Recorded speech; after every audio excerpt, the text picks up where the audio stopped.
Software అంటే collection of programs ma'am. Collection of programs. Yes ma'am. Program అంటే like coding అలా ma'am. Set of instructions is called a program. set of instructions is called a program. Set of programs is called a software. So ఇవన్నీ మనకు already previous గా తెలిసిన definitions.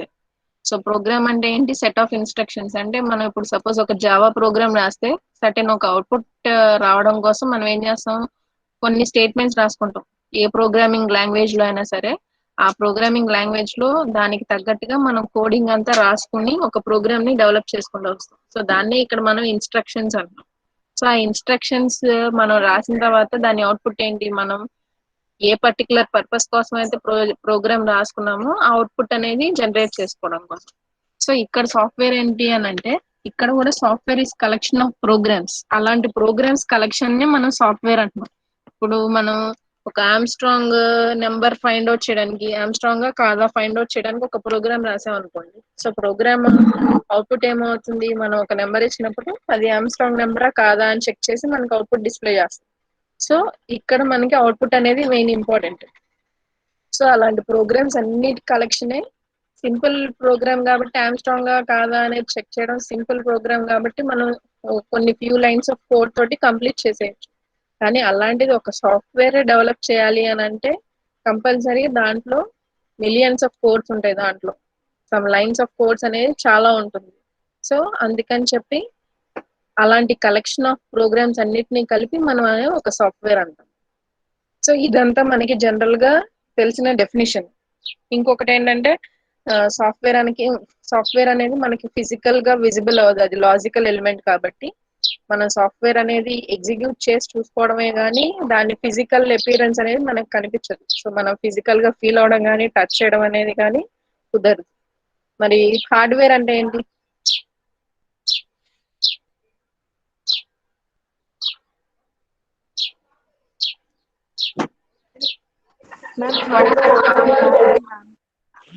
Hardware అంటే like paper we can touch and we can feel. Software అంటే we can't touch, we can't feel.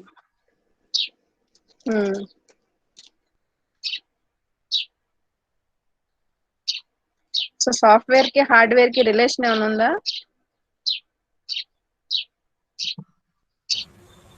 Software, I mean, operating system acts as an interface between software and hardware.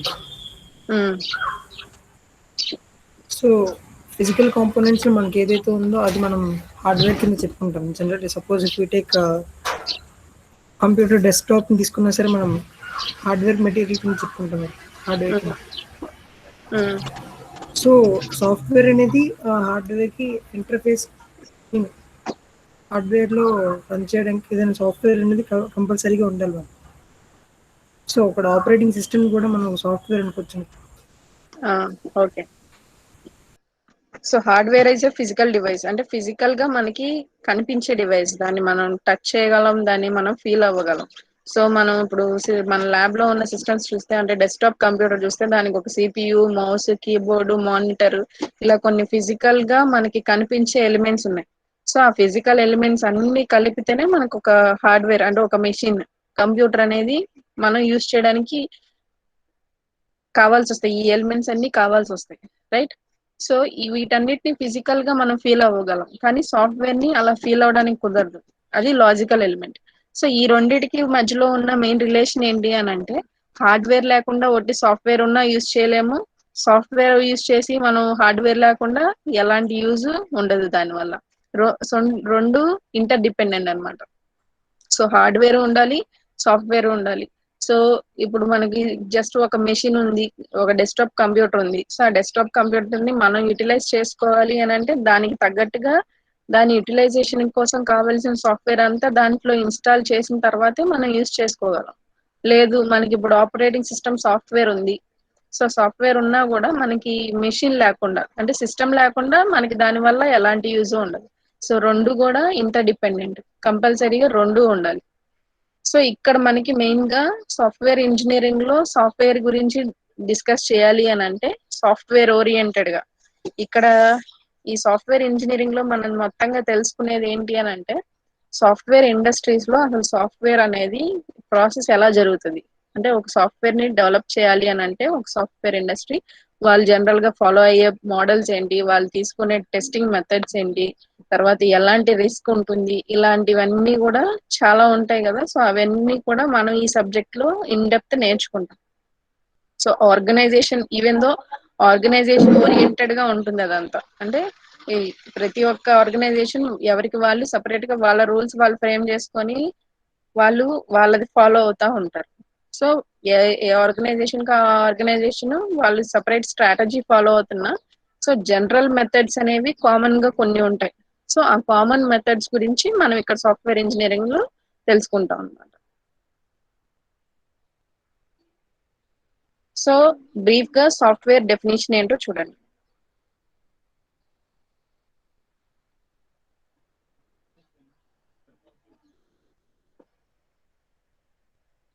Screen visible అవుతుందమ్మా?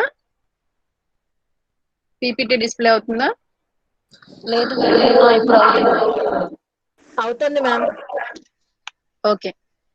So software is a collection of executable programming code. So ఇలాంటి programming అంటే ఇప్పుడు మనం ఒక operating system చూసినా లేదనంటే మన mobiles లో మనకి ఆ మెనూ డిస్ప్లే అవ్వాలన్నా లిస్ట్ ఆఫ్ ఏవైతే మనం అప్లికేషన్స్ మన మొబైల్లో ఉన్నాయి అనేదన్నీ తెలుసుకోవాలనుకున్నా కంపల్సరీగా ఒక సాఫ్ట్వేర్ అనేది దాంట్లో ఉంటేనే ఇదంతా విజిబుల్ అవుతుంది. ఈవెన్ మన దగ్గర ఒక టచ్ ఫోన్ ఉన్నా దాంట్లో మనం ఈ సాఫ్ట్వేర్ ఇన్స్టాల్ చేసిన తర్వాతే ఏ అప్లికేషన్ కావాలన్నా ఆ అప్లికేషన్ మీద జస్ట్ ఒకసారి ట్యాప్ చేస్తే మనకు ఓపెన్ అవుతుంది, రైట్? సో ఇలాంటి ప్రోగ్రామ్స్ అన్నిటికీ ఇలాంటి మొత్తం ప్రోగ్రామాటిక్ గా దీన్ని అంతా డెవలప్ చేయడానికి కలెక్షన్ ఆఫ్ కోడ్ ఏదైతే ఉందో దాన్ని అంతా కూడా మనం సాఫ్ట్వేర్ అంటాం. తర్వాత దీంతో పాటు అసోసియేటెడ్ లైబ్రరీస్. సో ఇక్కడ లైబ్రరీస్ అని చెప్పుకోవాలంటే ఇప్పుడు జావా లైబ్రరీ కానీ సి లైబ్రరీ కానీ సో ఏ ప్రోగ్రామింగ్ లాంగ్వేజ్ అయినా కొన్ని pre defined classes pre defined functions అనేవి ఉంటాయి. సో వాటి వల్ల యూజ్ ఏంటి, మనం పద్దాక దానికి ప్రతిసారి ఎక్కువగా ఫ్రీక్వెంట్ గా యూజ్ చేసే వాటికి సంబంధించి అడిషనల్ గా కోడింగ్ అంతా రాయకుండా జస్ట్ ఆ లైబ్రరీస్ లో ఉన్న కోడింగ్ ని మనం యూటిలైజ్ చేసుకోవడానికి జస్ట్ ఆ function name or class name specific గా జస్ట్ అక్కడ మెన్షన్ చేస్తే చాలు. ఏమవుతుంది, ఎప్పుడైతే ఎగ్జిక్యూషన్ చేసేటప్పుడు కంపైలర్ అక్కడికి వస్తుందో ఆటోమేటిక్ గా దానికి కావాల్సిన డెఫినేషన్ కోసం లైబ్రరీలోకి జంప్ అయ్యి అక్కడ ఉన్న కోడింగ్ మొత్తం ఎగ్జిక్యూట్ చేసుకొని మిగతా ప్రోగ్రామ్ మొత్తం మిగతాది కంటిన్యూ చేస్తుంది. సో దీని వల్ల మెయిన్ బెనిఫిట్ ఏంటంటే number of lines of code అనేది తగ్గుతుంది ఆటోమేటిక్ గా. సో అది మనకి మెయిన్ బెనిఫిట్ సో ఈ లైబ్రరీస్ వల్ల. సో ఇంకా బ్రీఫ్ గా చెప్పాలి అని అంటే సపోజ్ మనం ప్రింట్ఎఫ్ స్టేట్మెంట్ కానీ స్కాన్ఎఫ్ స్టేట్మెంట్ కానీ డైరెక్ట్ గా మనం యూజ్ చేసేస్తున్నాం. యాక్చువల్లీ ప్రింట్ఎఫ్ స్టేట్మెంట్ అనేది అవుట్పుట్ స్టేట్మెంట్, స్కాన్ఎఫ్ స్టేట్మెంట్ అనేది ఇన్పుట్ స్టేట్మెంట్ కదా. సో యాక్చువల్లీ అక్కడ మనకి ఫంక్షన్ కి సంబంధించి అంటే ప్రింట్ఎఫ్ కి సంబంధించి డెఫినేషన్, స్కాన్ఎఫ్ కి సంబంధించి డెఫినేషన్ మనం యాక్చువల్లీ రాయాలి ప్రోగ్రామ్ ఎప్పుడు రాసినా. కానీ మనం ప్రోగ్రామ్ ఎప్పుడు రాసినా ఇలా డెఫినేషన్ మొత్తం రాసుకుంటా వెళ్తే మనకి ఒక 10 లైన్లో అవ్వాల్సింది ఇంకా ఎక్స్టెండ్ అవుతా వస్తుంది కదా. సో ఎన్నిసార్లు మనం యూటిలైజ్ చేయాలనుకుంటే అన్నిసార్లు అట్లా కోడింగ్ అంతా ఎక్స్టెండ్ చేసుకుంటా వెళ్తే మనకు ఆటోమేటిక్ గా number of lines of code అనేది పెరుగుతుంది. దీనివల్ల ప్రోగ్రామ్ అనేది కొంచెం మనకి క్లమ్జీగా కనిపిస్తుంది. సో ఇలాంటి ప్రాబ్లమ్స్ అన్ని లేకుండా ప్రీ డిఫైన్డ్ గా కొన్ని ఫంక్షన్ కి సంబంధించిన డెఫినేషన్స్ అన్ని కూడా లైబ్రరీస్ లో ప్లేస్ చేసేసారు. సో వాటిని మనం జస్ట్ డైరెక్ట్ గా యూటిలైజ్ చేసేసుకోవడం. సో అవి లైబ్రరీస్ అంటే. And documentations. ఇక్కడ డాక్యుమెంటేషన్స్ అంటే ఏంటంటే సో ఇప్పుడు మనం ఏదైనా ఒక సాఫ్ట్వేర్ ప్రోడక్ట్ కొన్నప్పుడు ఆటోమేటిక్ గా దానికి సంబంధించిన యూజర్ మాన్యువల్, డిజైన్ మాన్యువల్ ఇలా కొన్ని డాక్యుమెంటేషన్ అనేది వాళ్ళు ప్రొవైడ్ చేస్తారు. సో దీని వల్ల ఏమవుతుంది అని అంటే ఇప్పుడు మనం ఒక ప్రోడక్ట్ కొన్నప్పుడు దాన్ని ఎలా యూటిలైజ్ చేయాలి అనేది మనం ఎలా తెలుసుకుంటాం, యూజర్ మాన్యువల్ నుంచి. సో అలా ఒక సాఫ్ట్వేర్ తీసుకున్నప్పుడు ఈ సాఫ్ట్వేర్ లో ఫీచర్స్ ఏంటి, ఈ సాఫ్ట్వేర్ యూజ్ చేయడం వల్ల బెనిఫిట్స్ ఏంటి, ఎక్కడన్నా ప్రాబ్లం వస్తే ఎవరిని అప్రోచ్ అవ్వాలి, ఇలాంటివన్నిటికి సంబంధించిన డీటెయిల్స్ అన్ని కూడా డాక్యుమెంటేషన్స్ లో ఉంటాయి. ఓకే, సో అది డాక్యుమెంటేషన్స్ అంటే. Okay, so software is a collection of executable programming code, associated libraries and documentation. So ఒక స్పెసిఫిక్ పర్పస్ కోసం కనుక మనం సాఫ్ట్వేర్ ని డెవలప్ చేసినట్టయితే, ఒక స్పెసిఫిక్ పర్పస్ కోసం కనుక సాఫ్ట్వేర్ ని మనం డెవలప్ చేసినట్టయితే దాన్ని మనం సాఫ్ట్వేర్ ప్రోడక్ట్ అంటాం. సో దీన్నే మనం సాఫ్ట్వేర్ ఇంజనీర్స్ డెవలప్ చేసేటప్పుడు దాన్ని వాళ్ళు ప్రోడక్ట్ అని మెన్షన్ చేస్తారు. సో ఇప్పుడు మనకి ఎంఎస్ ఆఫీస్ సాఫ్ట్వేర్ ఉందనుకోండి, సో ఎంఎస్ ఆఫీస్ సాఫ్ట్వేర్ ఒక ప్రోడక్ట్. సో ఎంఎస్ ఆఫీస్ వాళ్ళు ఆ, వాళ్ళు ఏం చేశారు, వర్డ్ వర్డ్ డాక్యుమెంటేషన్స్ ప్రిపేర్ చేసుకోవడానికి వర్డ్, క్యాలిక్యులేషన్స్ చేసుకోవడానికి ఎక్సెల్, ఇలాగ స్పెసిఫిక్ గా ఒక పర్పస్ కోసం ఒక్కొక్క సాఫ్ట్వేర్ ని వాళ్ళు డెవలప్ చేసి రిలీజ్ చేశారు. సో మైక్రోసాఫ్ట్ కార్పొరేషన్ వాళ్ళు వాళ్ళ ప్రోడక్ట్ ని అలా రిలీజ్ చేశారు. సో ఇలా ఒక స్పెసిఫిక్ పర్పస్ ఉంది కదా, ప్రతి ఒక్క సాఫ్ట్వేర్ కి ఒక స్పెసిఫిక్ నీడ్ ఉంటుంది. సో ఆ నీడ్ ని ఫుల్ఫిల్ చేస్తే దాన్ని మనం సాఫ్ట్వేర్ ఇంజనీరింగ్, వాళ్ళ మాటల్లో చెప్పేటప్పుడు దాన్ని మనం సాఫ్ట్వేర్ ప్రోడక్ట్ అంటాం.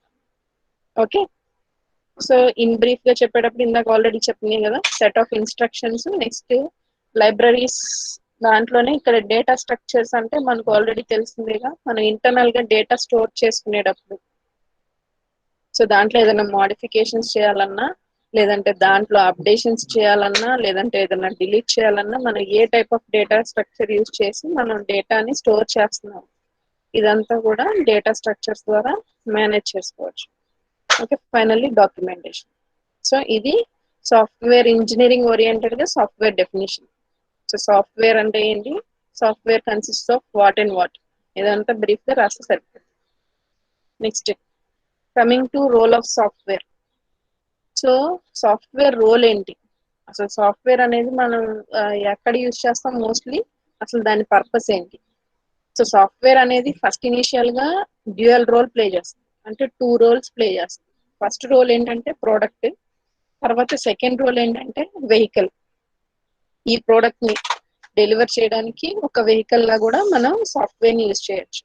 సో ఇక్కడ ఫస్ట్ ఇనిషియల్ గా సాఫ్ట్వేర్ ని ఒక ప్రోడక్ట్ అని ఎందుకు అంటున్నాము అని అంటే, మనం ఒకవేళ దాన్ని మొబైల్ ఫోన్ లో ఇన్సర్ట్ చేసుకున్నా, లేదంటే ఒక సిస్టమ్ లో ఇన్స్టాల్ చేసుకున్నా, దాన్ని మెయిన్ గా మన నీడ్ ఏంటి, డేటాని ట్రాన్స్ఫర్ చేసుకోవడానికి, తర్వాత మేనేజ్ చేసుకోవడానికి, తర్వాత అప్డేషన్స్ చేసుకోవడానికి, లేదంటే డిస్ప్లే చేసుకోవడానికి, ఈ పర్పస్ అన్ని ఫుల్ఫిల్ చేయడానికి మనం సాఫ్ట్వేర్ ని డేటాని మెయిన్ గా డేటాని ట్రాన్స్ఫార్మ్ చేసుకోవడానికి ఈ పర్టికులర్ సాఫ్ట్వేర్ ని యూజ్ చేస్తాం. ఫస్ట్ థింగ్ అది. సెకండ్ థింగ్ ఏంటంటే delivers computing potential of hardware and networks. So ఇప్పుడు హార్డ్వేర్ ఎక్విప్మెంట్ ని ప్రాపర్ గా వర్క్ చేయించడానికి, సిస్టమ్ లో ఉన్న హార్డ్వేర్ టూల్స్ అన్నిటిని ప్రాపర్ గా వర్క్ చేయించడానికి మెయిన్ గా సాఫ్ట్వేర్ అనేది ఒక టూల్ లాగా పనిచేస్తుంది. ఇందాక చెప్పినట్టుగా మనం మెషిన్ తో ఇంటరాక్ట్ అవ్వలేము డైరెక్ట్ గా, ఎందుకనంటే హ్యూమన్ కి అర్థమయ్యే లాంగ్వేజ్ కాదు అది. సో బైనరీ ఫార్మాట్ లో ఉంటుంది సిస్టమ్ లో డేటా, అలాగే సిస్టమ్ లో ఉండే బైనరీ డేటా అనేది మనం ఈజీగా అర్థం చేసుకోలేం. సో మనకి సిస్టమ్ కి ఒక మధ్యలో మీడియేటర్ లాగా సాఫ్ట్వేర్ అనేది ఉంటుంది. సో ఆ సాఫ్ట్వేర్ అనేది ఏంటి అని అంటే మనం ఆపరేటింగ్ సిస్టమ్ అని చెప్తాం. సో ఇప్పుడు జస్ట్ మనం ఏం చేస్తున్నాం, నేను ఇప్పుడు ఒక పీపీటీ ఓపెన్ చేశాను, దాంట్లో మౌస్ మూవ్ చేస్తున్నాను, ఇదంతా ఎలా పాసిబుల్ అయింది అని అంటే ఆపరేటింగ్ సిస్టమ్ ద్వారా.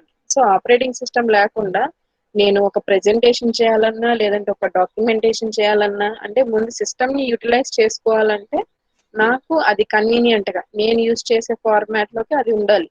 సో అది ఉండాలి అని అంటే దానికంటూ ఒక సాఫ్ట్వేర్ కావాలి. సో అది మనం ఇక్కడ ఆపరేటింగ్ సిస్టమ్ అంటాం. సో ఆ పర్టికులర్ హార్డ్వేర్ ఎక్విప్మెంట్ మొత్తాన్ని ప్రాపర్ గా వర్క్ చేయించడానికి మనం సాఫ్ట్వేర్ ని యూజ్ చేస్తాం. నెక్స్ట్ సెకండ్లీ సాఫ్ట్వేర్ అనేది ఒక వెహికల్ అని చెప్తున్నాం. సో ఒక ప్రోడక్ట్ అనేది డెలివర్ చేయడానికి ఒక వెహికల్ కింద కూడా యూజ్ చేస్తాం. అలాంటి వెహికల్ ఏంటి, సో వెహికల్ అని ఎందుకు అంటున్నాము అని అంటే ఇప్పుడు చెప్పిన ఎగ్జాంపుల్ లోనే controls other programs. So operating system ఉందనుకోండి, సో ఇప్పుడు నేను ఆపరేటింగ్ సిస్టమ్ ఒక సిస్టమ్ పర్చేస్ చేసిన తర్వాత ముందు ఇనీషియల్ గా ఆపరేటింగ్ సిస్టమ్ ఇన్స్టాల్ చేసిన తర్వాత దాంట్లో మనకి ఏదైతే ఎడిషనల్ సాఫ్ట్వేర్ కావాలో అవన్నీ ఒక్కొక్కటి ఇన్సర్ట్ చేసుకుంటూ ఇన్స్టాల్ చేసుకుంటూ వస్తాం. సో ఇప్పుడు నాకు ఎంఎస్ ఆఫీస్ కావాలి, so MS office software install చేశాను, తర్వాత జావా కావాలి, జావా సాఫ్ట్వేర్ ఇన్స్టాల్ చేసుకున్నాను. సో దాన్ని ప్రాపర్ గా వర్క్ చేయించాలి అని అంటే గనుక కంపల్సరీగా నాకు ఆపరేటింగ్ సిస్టమ్ ఉండాలి. సో దాని మీద నాకు ఆటోమేటిక్ గా కంట్రోల్ ఉండాలి, నేను ఇన్స్టాల్ చేయాలి, లేదంటే అప్డేట్ చేయాలి, లేదంటే మాడిఫై చేయాలి, ఏం చేయాలన్నా ముందు నాకు ఒక మీడియేటర్ కింద ఆపరేటింగ్ సిస్టమ్ వర్క్ చేస్తుంది. Next effects communications. So communications అంటే ఇప్పుడు ఇంటర్నెట్ లో మనం ఈజీగా పీపుల్ తోటి ఇంటరాక్ట్ అవ్వగలుగుతాం. అంటే ఏ ప్లేస్ లో ఏ లొకేషన్ లో ఎవరున్నా గానీ మనం వాళ్ళతో ఈజీగా ఇంటరాక్ట్ అవ్వాలన్నా, వీడియో చాట్ చేయాలన్నా, లేదంటే మామూలు చాటింగ్ చేయాలనుకున్నా ఈజీగా చాట్ చేయగలుగుతాం. ఎలాగా? సో ఈ నెట్వర్క్ వల్లే. సో ఇప్పుడు మీరు అందరూ ఆన్లైన్ క్లాసెస్ వింటున్నారు. సో ఆన్లైన్ క్లాసెస్ వింటున్నారు అని అంటే సో ఇదంతా కూడా ఎలా పాసిబుల్ అవుతుంది? సో నెట్వర్క్ ద్వారా. సో ఆ నెట్వర్క్ కూడా ఒక సాఫ్ట్వేరే కదా. నెట్వర్కింగ్ సంబంధించి సాఫ్ట్వేర్స్ ఉంటేనే కదా ఇదంతా ప్రాపర్ గా జరుగుతుంది. సో అక్కడ కమ్యూనికేషన్ ఓరియంటెడ్ గా కూడా ఈ సాఫ్ట్వేర్ అనేది ఉపయోగపడుతుంది. నెక్స్ట్ ఏంటంటే helps build other software. So మిగతా సాఫ్ట్వేర్స్ ని డెవలప్ చేసుకునే పనిలో కూడా ఇక్కడ మనం సాఫ్ట్వేర్ ని యూజ్ చేస్తాం. సో మిగతా సాఫ్ట్వేర్స్ అంటే ఇప్పుడు ఇక్కడ మన పర్టికులర్ టాపిక్ లో సాఫ్ట్వేర్ ఇంజనీరింగ్ లో కొన్ని కేస్ టూల్స్ అని కొన్ని ప్రీ డిఫైన్ గా కొన్ని టూల్స్ సాఫ్ట్వేర్ టూల్స్ యూజ్ చేసి మనం ఎడిషనల్ సాఫ్ట్వేర్ ని బిల్డ్ చేసుకుంటాం. సో వాటి ద్వారా మనం ఎలా అయితే మనకి సాఫ్ట్వేర్ కావాలనుకున్నామో దాన్ని డిజైన్ చేసుకోవడం బిల్డ్ చేసుకోవడం అనేది చేస్తాం. సో అక్కడ కూడా సాఫ్ట్వేర్ అనేది అలా ఉపయోగపడుతుంది అనమాట. సో వెహికల్ ఓరియంటెడ్ గా మనం సో కంట్రోల్ చేయడానికి అదర్ ప్రోగ్రామ్స్ ని కంట్రోల్ చేయడానికి తర్వాత కమ్యూనికేషన్ కరెక్ట్ గా ప్రాపర్ గా జరగాలి అని అంటే తర్వాత అదర్ సాఫ్ట్వేర్ ని మనం కన్స్ట్రక్ట్ చేసుకోవాలంటే బిల్డ్ చేసుకోవాలంటే సాఫ్ట్వేర్ అనేది మనకి ఉపయోగపడుతుంది. సో ఈ డ్యూయల్ రోల్ సాఫ్ట్వేర్ ప్లే చేస్తుంది. సో ఫస్ట్ ఏంటంటే ప్రోడక్ట్ గా పనిచేస్తుంది, తర్వాత సెకండ్లీ వెహికల్ గా పనిచేస్తుంది. Next coming to software characteristics. So software అనేది ఇందాక చెప్పినట్టుగా ఫిజికల్ ఎలిమెంట్ కాదు, logical element. So logical element కాబట్టి దానికి అపేరెన్స్ ఇలాంటి స్ట్రక్చర్ ఉంటుంది, ఇలా ఉంటుంది అలా ఉంటుంది అని చెప్పుకోవడానికి కూడా లేదు మనం. So even compare to hardware తో కంపేర్ చేస్తే దీని క్యారెక్టరిస్టిక్స్ ఏంటి అని అంటే ఫస్ట్ది మనం సాఫ్ట్వేర్ అనేది మనం డెవలప్ చేయగలుగుతాం లేదంటే ఇంజనీర్ చేయగలుగుతాం. ఇంజనీరింగ్ ఇన్ ద సెన్స్ ఏంటంటే ఒక ప్రోడక్ట్ అనేది డెవలప్ చేసుకోవడానికి వాళ్ళు కొన్ని స్పెసిఫిక్ టాస్క్ కంప్లీట్ చేస్తే దాన్నే మనం ఇంజనీరింగ్ అంటాం అదే. సో ఆ బ్రాంచ్ ఆఫ్ ఇంజనీరింగ్ ఇప్పుడు కంప్యూటర్ సైన్స్ ఇంజనీరింగ్ అన్నాం అనుకోండి. సో కంప్యూటర్ ఓరియంటెడ్ గా వాళ్ళు డెవలప్ చేసే ప్రోడక్ట్స్ అన్ని కూడా కంప్యూటర్ సైన్స్ ఇంజనీరింగ్ లో చెప్తాం. ఎలక్ట్రికల్ ఇంజనీరింగ్ అంటే ఎలక్ట్రికల్ ఓరియంటెడ్ గా వాళ్ళు ఎలాగ ఇంజనీరింగ్ అంటే వైర్స్ లో తర్వాత మెషిన్స్ లో ఎలా ఉంటుంది ఎక్విప్మెంట్ ఇన్ డీటెయిల్ స్టడీ మొత్తం ఎలక్ట్రికల్ ఇంజనీర్ లో చేస్తారు. సో ఇక్కడ సాఫ్ట్వేర్ అనేది మనకి లాజికల్ ఎలిమెంట్ కాబట్టి దాన్ని మనం జస్ట్ డెవలప్ చేయగలుగుతాం, అంతేగాని ఒక ఫిజికల్ ప్రోడక్ట్ కాదు కాబట్టి దాన్ని మ్యానుఫ్యాక్చర్ చేయలేం. అంటే ఒక హార్డ్వేర్ ని అయితే మనం మ్యానుఫ్యాక్చర్ చేస్తాము అని చెప్తాం, కానీ ఇక్కడ సాఫ్ట్వేర్ అనేది ఒక ఫిజికల్ ఎలిమెంట్ కాదు కాబట్టి మనం దాన్ని డెవలప్ చేస్తున్నాము అని చెప్తాం. ఓకే, అంటే సపోజ్ మనం ఇప్పుడు సిపియు తీసుకున్నాం అనుకోండి. సో సిపియులో ఎక్విప్మెంట్ ఉంది, దాంట్లో మదర్ బోర్డ్ ఉంటుంది, హార్డ్ డిస్క్ ఉంటుంది, తర్వాత పవర్ సప్లై ఉంటాయి, ఇలా డిఫరెంట్ పార్ట్స్ ఉంటాయి. వాటన్నిటిని మనం మ్యానుఫ్యాక్చర్ చేస్తున్నాము అంటాం, కానీ సాఫ్ట్వేర్ ని మనం డెవలప్ చేయాలి. ఓకే, సో మ్యానుఫ్యాక్చర్ అంటే సమ్ మెషిన్స్ యూజ్ చేసి దాంట్లో ఇట్లా ఒక ప్రోడక్ట్ అనేది స్ట్రక్చర్ ఇలా ఉంటుందని డిజైన్ చేసేస్తే ఆటోమేటిక్ గా దాని మ్యానుఫ్యాక్చరింగ్ అనేది జరుగుతూ ఉంటుంది యూనిట్స్ లో. కానీ ఇక్కడ సాఫ్ట్వేర్ అనేది పీపుల్ తోటి డెవలప్ చేయించుకోవాలి కాబట్టి సో సాఫ్ట్వేర్ అనేది డెవలప్ చేస్తాం, మ్యానుఫ్యాక్చర్ చేయలేము compare to hardware. Next second point ఏంటంటే software does not wear out. So పాడైపోతుంది ఇన్ని సంవత్సరాల తర్వాత ఇలా అయిపోతుంది పాడైపోతుంది అని సాఫ్ట్వేర్ ని మనం చెప్పలేము. ఎందుకనంటే సో ఇక్కడ మనకి 2 గ్రాఫ్స్ కనిపిస్తున్నాయి మీకు స్లైడ్ లో. సో ఫస్ట్ స్లైడ్ చూడండి, ఫస్ట్ ఏంటంటే హార్డ్వేర్. సో ఇక్కడ వై యాక్సిస్ చూసినట్టయితే ఫెయిల్యూర్ రేట్, తర్వాత ఇదేమో ఎక్స్ యాక్సిస్ ఏమో టైం. సో టైం తోటి ఫెయిల్యూర్ రేట్ ఎంత ఉంటుంది అని కంపేర్ చేసేటప్పుడు సో ఇనీషియల్ గా మ్యానుఫ్యాక్చర్ చేస్తాం అని ఇందాక చెప్పుకున్నాం కదా, ఒక ప్రొడక్ట్ ని మ్యానుఫ్యాక్చర్ చేస్తాం ఫిజికల్ ఎలిమెంట్స్. మ్యానుఫ్యాక్చర్ చేసినప్పుడు మ్యానుఫ్యాక్చరింగ్ డిఫెక్ట్స్ తోటి కొన్ని ప్రొడక్ట్స్ అనేవి ఉంటాయి. మ్యానుఫ్యాక్చరింగ్ డిఫెక్ట్స్ అంటే కొన్ని ప్రాపర్ గా స్ట్రక్చర్ అనేది డిజైన్ చేసేటప్పుడు ఎక్కడన్నా మిస్టేక్ రావడం వల్ల మ్యానుఫ్యాక్చరింగ్ డిఫెక్ట్స్ అనేవి వస్తాయి. సో అలాంటి కేసెస్ లో ఫెయిల్యూర్ రేట్ అనేది ఎక్కువగా ఉంటుంది. సో లేదు మ్యానుఫ్యాక్చరింగ్ డిఫెక్ట్స్ ఏమీ లేవు అని అనుకున్నాం. ఓకే, సో మ్యానుఫ్యాక్చరింగ్ డిఫెక్ట్స్ ఏమీ లేవు అన్నప్పుడు కొంత టైం పీరియడ్ దాకా అది బాగానే వర్క్ చేస్తూ ఉంటుంది. కాకపోతే కొన్ని సంవత్సరాల తర్వాత అయినా సరే ఏమవుతుంది, ప్రోడక్ట్ అనేది మట్టి పట్టడం కానీ, తర్వాత ఎన్విరాన్మెంట్ కండిషన్స్ ని బట్టి కానీ, ఇలాంటి కండిషన్స్ అన్నిటినీ బేస్ చేసుకొని అది పాడైపోయే ఛాన్సెస్ ఉన్నాయి. ఓకే, సో ఇప్పుడు మనం అట్లా ఇట్లా యూజ్ చేసే ప్రోడక్ట్స్ అయినా ఏమవుతాయి, లోపల దుమ్ము పట్టేసి తర్వాత కొన్ని రోజులకి ఏదో ఒక ఇంటర్నల్ పార్ట్ దెబ్బతిని కొన్ని సంవత్సరాలకి పాడైపోయే ఛాన్సెస్ ఉన్నాయి. ఓకే, సో హార్డ్వేర్ అయితే. అదే కనుక సాఫ్ట్వేర్ అయితే కనుక మనకి ఈ ఈ పర్టికులర్ కేస్ అనేది అరైజ్ అవ్వదు, కానీ అంటే వేర్ అవుట్ అయ్యే ఛాన్సెస్ లేవు. కానీ దీంట్లో ఒక ప్రాబ్లం ఏంటి అని అంటే మనం వర్షన్స్ రిలీజ్ చేస్తూ ఉంటాం, అప్డేట్ చేస్తూ ఉంటాం కదా, ఎప్పటికప్పుడు సాఫ్ట్వేర్ అనేది అప్డేట్ జరుగుతూ ఉంటుంది. అప్డేట్ అంటే ఏంటి, ఎప్పటికప్పుడు ఉన్న ఆప్షన్ కి అడిషనల్ గా ఇంకా కొన్ని ఆప్షన్స్ అనేవి ఆ ప్రోడక్ట్ డెవలప్ చేసిన వాళ్ళు రిలీజ్ చేయడం. సో ఈ అప్డేషన్స్ చేసినప్పుడు ఆటోమేటిక్ గా ఏమవుతుందంటే ప్రీవియస్ వర్షన్స్ లో లేని ఆప్షన్స్ అనేవి కొత్త వర్షన్స్ లో ఉండడం వల్ల పాత వర్షన్స్ లో మనం సపోజ్ ఇప్పుడు ఇంకా మీకు చెప్పాలంటే వర్డ్ డిఫరెంట్ వర్షన్స్ ఉన్నాయి కదా, ఎంఎస్ ఆఫీస్ లో డిఫరెంట్ వర్షన్స్ ఉన్నప్పుడు, సో 2007 లో తర్వాత 2010 లో వర్షన్స్ చూసినట్టయితే దాంట్లోకి దీంట్లోకి కొన్ని అడిషనల్ మోడిఫికేషన్స్ అనేవి ఉంటాయి. సో అడిషనల్ ఆప్షన్స్ అనేవి ఉన్నప్పుడు ఇక్కడ మనం ఒకవేళ డాక్యుమెంటేషన్ చేసిన తర్వాత పాత వర్షన్స్ లో కొన్నిసార్లు ఇట్లాగా ఓపెన్ చేయాలనుకుంటే ఫార్మాట్ సపోర్ట్ చేయదు. ఓకే, ఎందుకనంటే దాంట్లో ఉన్న ఆప్షన్స్ దీంట్లో కొన్ని మిస్ అయినాయి కాబట్టి. సో ఇలాంటి కేసెస్ వల్ల ఏమవుతుందంటే ఫెయిల్యూర్ రేట్ కొంచెం ఉంటుంది. కానీ మనం అప్డేషన్స్ చేసి దాంట్లో మోడిఫికేషన్స్ చేసుకుంటే మళ్ళీ through out the life cycle, అంటే మళ్ళీ అప్డేట్ చేసే వరకు కూడా ఆ ప్రోడక్ట్ అనేది మళ్ళీ ప్రాపర్ గా వర్క్ చేస్తూ ఉంటుంది. సో ఇక్కడ చూడండి, సాఫ్ట్వేర్ గ్రాఫ్ చూడండి, యాక్చువల్లీ ఫెయిల్యూర్ రేట్ అనేది అట్లాగా స్టాండర్డైజ్డ్ గా ఒక ఐడియలైజ్డ్ కర్వ్ గా, అంటే అలాగే కొన్ని సంవత్సరాల పాటు మనం యూజ్ చేసినంత కాలం అది అలాగే ఉంటుంది. ఎందుకంటే అది ఫిజికల్ ఎలిమెంట్ కాదు కాబట్టి అది అలాగే వాడుకుంటా, అంటే మన ప్రాపర్ మెయింటెనెన్స్ తోటి వాడుకుంటూ వెళ్తే దాన్ని అలాగే యూటిలైజ్ చేసుకోవచ్చు. కాకపోతే ఎప్పుడైతే ఈ మోడిఫికేషన్స్, ఈ అప్డేషన్స్ అనే కాన్సెప్ట్ ఉందో, అట్లాంటి అప్డేషన్స్ వచ్చినప్పుడు ఏమవుతుందంటే అప్డేట్ చేసుకునేదాకా కూడా ఫెయిల్యూర్ రేట్ అనేది ఎక్కువగా కనిపిస్తుంది మనకి.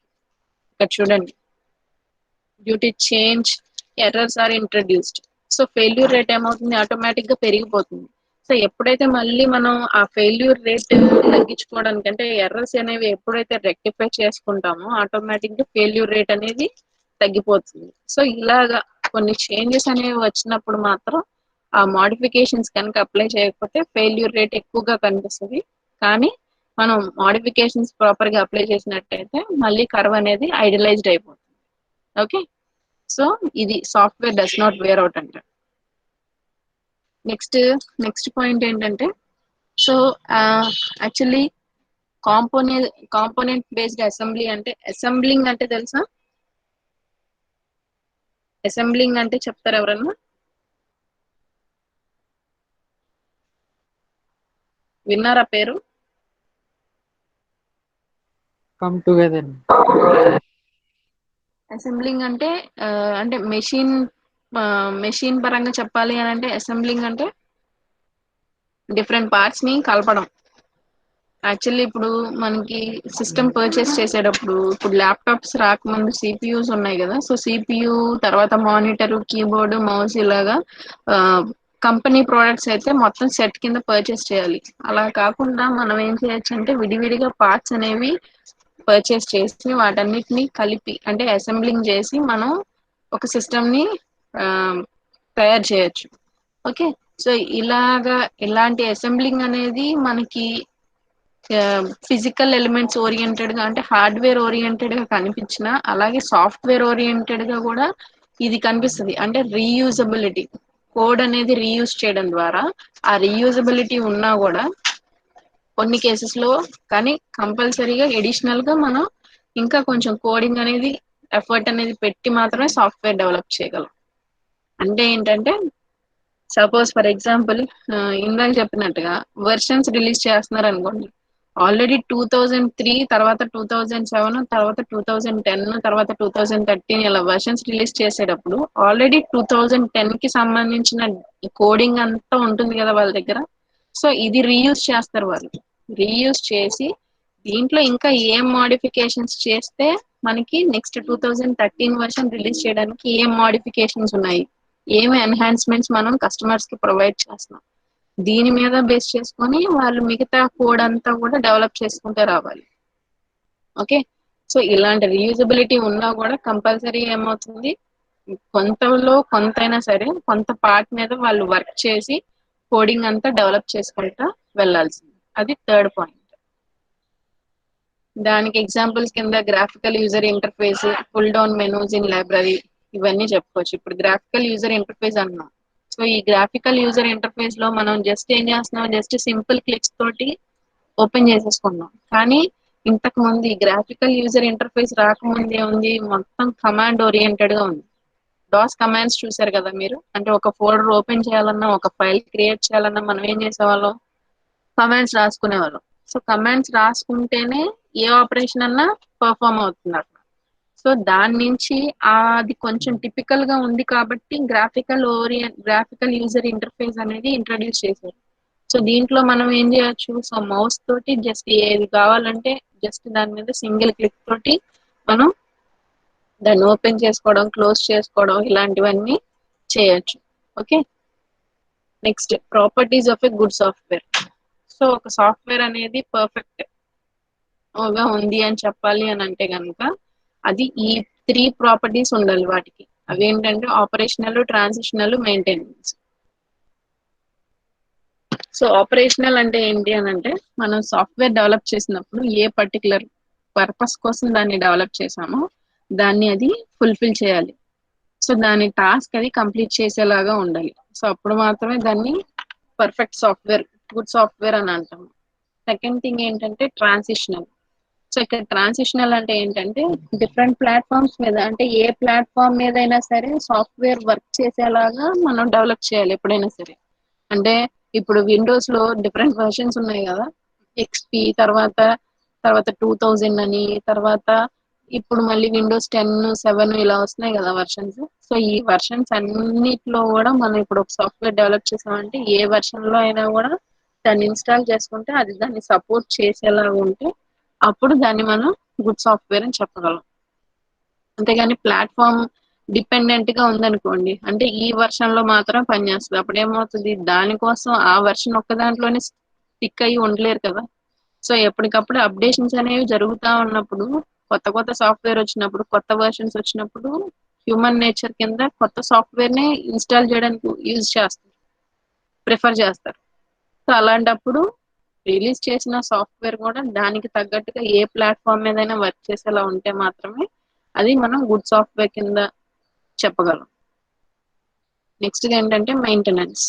సో మెయింటెనెన్స్ అంటే ఏంటంటే ఇప్పుడు ఎప్పటికప్పుడు మోడిఫికేషన్స్ వచ్చినా కూడా దాన్ని మెయింటైన్ చేయగలగాలి. అంటే ఇప్పుడు నేను చెప్పిన ఇందాక ఎగ్జాంపుల్లో లాగానే, సో కొత్త వర్షన్స్ రిలీజ్ చేస్తున్నప్పుడు సో కొన్ని అడిషనల్ ఆప్షన్స్ వచ్చినప్పుడు దానికి తగ్గట్టుగా అది మెయింటైన్ చేస్తా, అంటే పాత ఆప్షన్స్ అనేవి కూడా ఎనేబుల్ అవుతా, కొత్త ఆప్షన్స్ అనేవి మనం ఇన్సర్ట్ చేసినట్టయితే కనుక అది ఈజీ టు మెయింటెనెన్స్, అంటే యూజర్ కి ఈజీగా అతను హ్యాండిల్ చేసే విధంగా, దాన్ని యూటిలైజ్ చేసే విధంగా అది కనిపిస్తే మాత్రమే అది మనం గుడ్ సాఫ్ట్వేర్ అని అంటాం. ఓకే, ఈ 3 ప్రాపర్టీస్ ఒక గుడ్ సాఫ్ట్వేర్ అని మనం చెప్పాలి అని అంటే ఆ సాఫ్ట్వేర్ కి ఈ 3 ప్రాపర్టీస్ ఉండాలి. ఓకే, సో ఇది characteristics of software. Next software applications ఏంటి? సో సాఫ్ట్వేర్ అప్లికేషన్స్ అంటే యాక్చువల్లీ సాఫ్ట్వేర్ అనేది చాలా ఇండస్ట్రీస్ లో, చాలా ఫీల్డ్స్ లో, చాలా సెక్టార్స్ లో మనం యూజ్ చేస్తున్నాం ఇప్పుడు. సో కేవలం మెడిసిన్ ఓరియంటెడ్ గా కాదు, కాలేజ్ ఓరియంటెడ్ గా కాదు, స్కూల్ ఓరియంటెడ్ గా కాదు, సో ఎక్కడైనా సరే ప్రతి చోట సాఫ్ట్వేర్ ని వైడ్ గా ఎక్కువగా యూజ్ చేస్తున్నారు. సో అలా యూజ్ చేస్తున్నప్పుడు దాని మీద బేస్ చేసుకొని డిఫరెంట్ లొకేషన్స్ బట్టి మనం ఎక్కడ యూజ్ చేస్తున్నామో దానికి కేటగరైజ్ చేసుకుంటూ రావాలి. కానీ యాక్చువల్లీ ఓవరాల్ గా ఏంటంటే మనం ఇక్కడ డిస్కస్ చేసే 8 మాత్రం జనరల్ గా మనం చెప్పే సాఫ్ట్వేర్ అప్లికేషన్స్. చెప్పాలంటే ఇంకా చాలా ఉన్నాయి. ఓకే, ఈ కేటగిరీ వైజ్ గా ఫస్ట్ ఏంటంటే system software. So system software కి బెస్ట్ ఎగ్జాంపుల్ ఆపరేటింగ్ సిస్టమ్. ఇందాక నుంచి మనం ఇదే కదా చెప్పుకుంటున్నాం. సో ఒక సిస్టమ్ ని మనం ఎఫిషియెంట్ గా వర్క్ చేయాలి అని అంటే సిస్టమ్ లో ఉన్న అన్ని పార్ట్స్ లో మనం హార్డ్వేర్ ఎక్విప్మెంట్ ని ప్రాపర్ గా వర్క్ చేయించుకోవాలి అని అంటే దానికి తగ్గట్టుగా ఆపరేటింగ్ సిస్టమ్ అనేది ఉండాలి. సో దీనివల్లే మనం మిగతా సాఫ్ట్వేర్స్ అన్ని ఇన్స్టాల్ చేసుకొని వాటిలో వర్క్ చేయగలం. ఇంకొక ఎగ్జాంపుల్ ఏంటంటే కంపైలర్. సో కంపైలర్ ఏం చేస్తుంది, మనం ఆల్రెడీ ప్రోగ్రామింగ్ లాంగ్వేజెస్ నేర్చుకొని ఉన్నాం కాబట్టి సో కంపైలర్ పని ఏంటి, సో మనం ఎప్పుడైతే ప్రోగ్రామ్ రాసామో దాన్ని హ్యూమన్ రాసిన కోడ్ ని మొత్తంగా కూడా మెషిన్ కి అర్థమయ్యే లాంగ్వేజ్ లోకి కంపైలర్ కన్వర్ట్ చేస్తుంది. కన్వర్ట్ చేసి దాని తర్వాత మెషిన్ లాంగ్వేజ్ లో కన్వర్ట్ చేసిన దానికి సంబంధించి ఎగ్జిక్యూషన్ జరిగిన తర్వాత మళ్ళీ అవుట్పుట్ అనేది మళ్ళీ మనకి స్క్రీన్ మీద అంటే యూజర్ కి అర్థమయ్యే విధంగా అది డిస్ప్లే అవుతుంది. ఓకే, సో కంపైలర్ టాస్క్ అది. సో ఇది కూడా సిస్టమ్ సాఫ్ట్వేర్, అంటే సిస్టమ్ ఓరియంటెడ్ గా ఏవైతే మనం సాఫ్ట్వేర్స్ డెవలప్ చేస్తామో వాటిని మనం సిస్టమ్ సాఫ్ట్వేర్ అంటాం. Okay, next real time software. దీనికి ఎగ్జాంపుల్ ఏంటంటే weather forecasting. So weather condition ఎలా ఉంది, తుఫాన్ వస్తుంది లేదంటే క్లౌడీగా ఉంటుందా, రెయిన్ ఫాల్ ఎలా ఉంది, హ్యూమిడిటీ ఎంత ఉంది, ఇలాంటి మొత్తం క్లైమేట్ కి సంబంధించి ఎప్పటికప్పుడు మనకి అప్డేట్స్ వస్తూ ఉంటాయి. సో ఈ అప్డేట్స్ అన్ని స్టడీ చేయడానికి ఇక్కడ ఏం చేస్తారంటే రియల్ టైమ్ సాఫ్ట్వేర్ లో శాటిలైట్ నుంచి మొత్తం కొంత డేటా అనేది తీసుకొని వాటి మీద అనాలిసిస్ చేసి దాంట్లోంచి డేటా మొత్తానికి అనాలిసిస్ అప్లై చేసిన తర్వాత ఒకే రిపోర్ట్ ఇస్తారు మనకి, వెదర్ రిపోర్ట్ ఇలా ఉంటుంది, వెదర్ ఇలా ఉంటుంది అని చెప్పి. సో ఇక్కడ రియల్ వరల్డ్ కి సంబంధించి ఏవైతే సాఫ్ట్వేర్స్ మనం డెవలప్ చేస్తామో వాటిని రియల్ టైమ్ సాఫ్ట్వేర్ అంటాం. Okay, next business software. So business software ఏంటంటే బిజినెస్ కి సంబంధించి స్పెసిఫిక్ గా ఒక బిజినెస్ ఓరియంటెడ్ గా మనం గనక సాఫ్ట్వేర్ డెవలప్ చేసినట్టయితే దాన్ని మనం బిజినెస్ సాఫ్ట్వేర్ అంటాం. ఎగ్జాంపుల్ చూడండి, transactional processing, sales processing. Suppose ఒక ఆర్గనైజేషన్ లో సేల్స్ ఎలా ఉన్నాయి, తర్వాత లేదంటే ట్రాన్సాక్షన్స్ ఎలా జరుగుతున్నాయి, ఏమేమి ట్రాన్సాక్షన్స్ జరిగినాయి అంటే ఒక సపోజ్ మనం ఒక డిపార్ట్మెంటల్ స్టోర్ తీసుకున్నాం అనుకోండి, దాంట్లో ట్రాన్సాక్షన్స్ జరుగుతూ ఉంటాయి కదా. సో ఆ ఏమేం ట్రాన్సాక్షన్ జరిగినాయి, ఏం ప్రోడక్ట్స్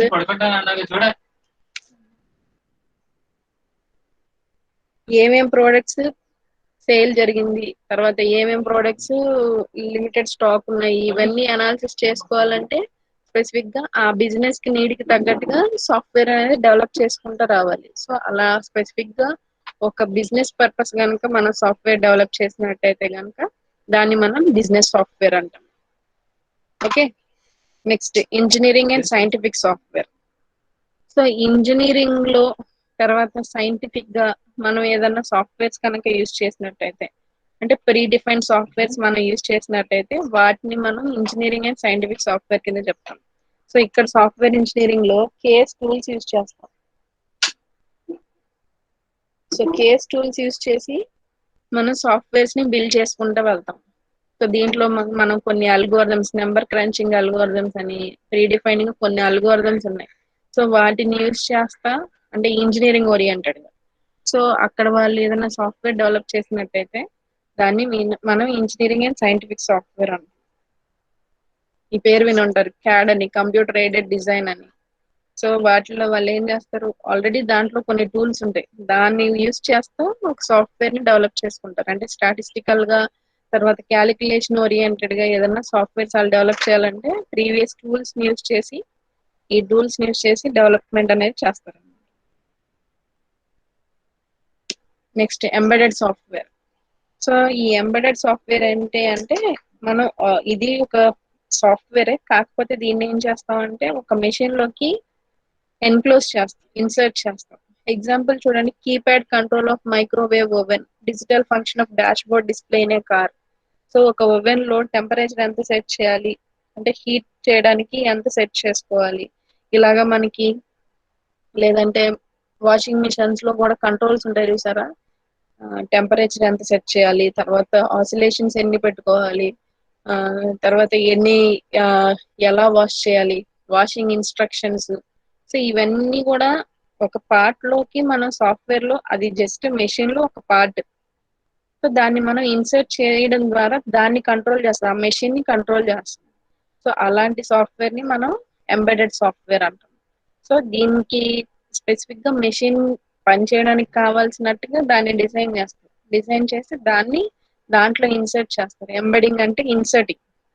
సో ఇన్సర్ట్ చేయడం ద్వారా జస్ట్ మనం ఫ్యూ కీస్ ప్రెస్ చేయడం ద్వారా దాన్ని కంట్రోల్ చేయగలం మెషిన్ ని. ఓకే, సో అది ఎంబెడెడ్ సాఫ్ట్వేర్ అంటే. Next personal computer software. So personally అంటే ఇండివిజువల్ ఓరియంటెడ్ గా మనం సపోజ్ మనం ఇండివిజువల్స్ గా ఎవరైనా స్పెసిఫిక్ గా వాళ్ళకి కావాల్సిన సాఫ్ట్వేర్స్ సో యూజ్ చేస్తే అవన్నీ కూడా మనం ఇక్కడ ఎగ్జాంపుల్స్ ఏంటంటే spread sheets, computer graphics, word processing, graphics, multimedia.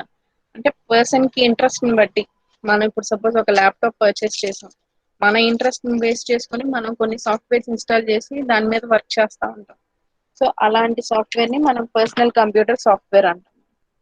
తర్వాత web based software. So web based software అంటే ఇప్పుడు మనం బ్రౌజర్ లో ఇప్పుడు ఆన్లైన్ క్లాసెస్ చూస్తున్నాం. ఓకే, బ్రౌజర్ లో లేదంటే వెబ్ పేజెస్ యాక్సెస్ చేస్తూ ఉంటాం. ఇవన్నీ అలాగా పాసిబుల్ అవుతున్నాయి. సో వెబ్ బేస్డ్ సాఫ్ట్వేర్ ద్వారా. సో బ్రౌజర్ అనేది బెస్ట్ ఎగ్జాంపుల్ దీనికి. సో బ్రౌజర్ లేకుండా మనం వెబ్ పేజెస్ చూడలేం. ఒక వెబ్సైట్ ని యాక్సెస్ చేయాలన్నా, ఇంటర్నెట్ యాక్సెస్ చేయాలన్నా మనకు ఒక బ్రౌజర్ కావాలి. ఓకే, ఇప్పుడు ఆ బ్రౌజర్ ఓపెన్ చేసిన తర్వాత దాంట్లోంచి మనం ఏ వెబ్సైట్ లోకి వెళ్ళాలనుకుంటున్నామా, ఏదో గూగుల్లోకి వెళ్ళాలనుకున్నామా, జీమెయిల్లోకి వెళ్ళాలనుకుంటున్నామా, యాహూ మెయిల్లోకి వెళ్ళాలనుకుంటున్నామా, లేదంటే ఈ కామర్స్ సాఫ్ట్వేర్ అంటే అమెజాన్ కానీ ఫ్లిప్కార్ట్ కానీ ఇలా ఏదైనా షాపింగ్ వెబ్సైట్స్ విజిట్ చేయాలన్నా ఇలాగా మనం ఇంటర్నెట్ లో యాక్సెస్ చేయడానికి కావాల్సిన సాఫ్ట్వేర్ అంతా మనం వెబ్ బేస్డ్ సాఫ్ట్వేర్ అంటాం. ఓకే, నెక్స్ట్ లాస్ట్ ఏంటంటే ఆర్టిఫిషియల్ ఇంటెలిజెన్స్ సాఫ్ట్వేర్. సో ఇక్కడ ఏఐ అనేది మనకు ఆల్రెడీ తెలిసిందే. ఆర్టిఫిషియల్ ఇంటెలిజెన్స్ అంటే సో హ్యూమన్ ఇంటర్వెన్షన్ లేకుండా అంటే హ్యూమన్స్ తో పని లేకుండా సిస్టమ్స్ ద్వారానే వర్క్ చేయించుకోవడానికి ప్రెసెంట్ చాలా రీసెర్చ్ అనేది జరుగుతూ ఉంది. సో రోబోట్స్ దీనికి బెస్ట్ ఎగ్జాంపుల్. సో రోబోట్స్ ని హ్యూమన్ కి రీప్లేస్ చేసుకొని కొన్ని కాంప్లెక్స్ సిచ్యువేషన్స్ లో అక్కడ ఎక్కడైతే హ్యూమన్స్ పని చేయలేరో అలాంటి కేసెస్ లో ఈ రోబోట్స్ ని యూటిలైజ్ చేయడం ఇలాంటి వాటి మీద ఇంకా రీసెర్చ్ చేస్తా ఉంది. సో వీటి ద్వారా ఏమవుతుందంటే హ్యూమన్ టాస్క్ అనేది ఈజీ అయిపోతుంది. సో హ్యూమన్స్ తో పని లేకుండా. కాకపోతే దీంట్లో కూడా అడిషనల్ గా చాలా ప్రాబ్లమ్స్ ఉన్నాయి, వాటిని ఓవర్కమ్ చేస్తా. సో ఒక పర్టికులర్ ప్రోగ్రామ్ అనేది డిజైన్ చేసి సిస్టమ్ లో దాని ద్వారా వర్క్ చేయించుకుంటే దాన్ని మనం ఆర్టిఫిషియల్ ఇంటెలిజెన్స్ సాఫ్ట్వేర్ అంటాం. దీనికి బెస్ట్ ఎగ్జాంపుల్ ఏంటంటే రోబోట్స్. ఓకే, సో ఇవి అప్లికేషన్స్ ఆఫ్ సాఫ్ట్వేర్. సో ఇది software definition, what is the role of software, తర్వాత సాఫ్ట్వేర్ క్యారెక్టరిస్టిక్స్ ఏంటి, సాఫ్ట్వేర్ అప్లికేషన్స్ ఏంటి. అర్థమైందమ్మా చెప్పింది? ఎక్కడన్నా డౌట్స్ ఉన్నాయా?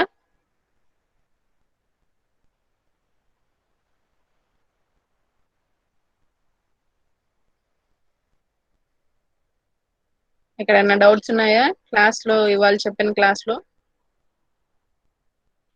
మ్యామ్ ఒకసారి ma'am software product ma'am. Software as a product ఏంటంటే మనం ఏదర్ దాన్ని వేరే ప్రోగ్రామ్స్ ని కంట్రోల్ చేయడానికి యూజ్ చేస్తాం. ఓకే, లేదు అని అంటే నెట్వర్కింగ్ లో అంటే ఇంటర్నెట్ లో పేజెస్ ని యాక్సెస్ చేయడానికి, లేదంటే మనం ఇప్పుడు చెప్పినట్టుగా షాపింగ్ చేయడానికి, లేదంటే ఏదన్నా వెబ్సైట్ యాక్సెస్ చేసుకోవడానికి అక్కడ మనం దాన్ని ఒక వెహికల్ గా యూజ్ చేస్తాం. Okay, yes ma'am.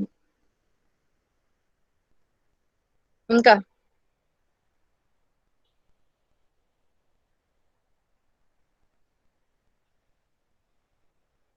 సో ఇవాళే క్లాస్ కి ఎవరైనా వచ్చిన వాళ్ళు ఉన్నారా అమ్మా? ఓకే, మీ పేరు మీరు మెన్షన్ చేసినా చేయకపోయినా ఒకవేళ ఇవాళ క్లాస్ కి మీరు అటెండ్ అయినట్టయితే గూగుల్ క్లాస్ రూమ్ కి సంబంధించిన కోడ్ ఆల్రెడీ మీ ఫ్రెండ్స్ దగ్గర ఉంది. లేదు తెలియదు అని అంటే నేను ఒకసారి క్లాస్ వాట్సాప్ గ్రూప్ లో పోస్ట్ చేస్తాను, క్లాస్ రూమ్ లో జాయిన్ అవ్వండి. క్లాస్ రూమ్ లో జాయిన్ అయ్యి తర్వాత అక్కడ ఆల్రెడీ కొన్ని అసైన్మెంట్స్ ఇచ్చాను, ఆ అసైన్మెంట్స్ కంప్లీట్ చేయండి. తర్వాత యూనిట్ 1 కి సంబంధించి నేను పీడిఎఫ్ ఫైల్స్ కూడా పంపించాను. ఆ పీడిఎఫ్ ఫైల్స్ రాయమని చెప్పాను. నేను దానికి సంబంధించిన డాక్యుమెంటేషన్ పంపిస్తానని చెప్పాను. అది పంపించిన తర్వాత నోట్స్ రాయడం స్టార్ట్ చేయండి. ఓకేనా?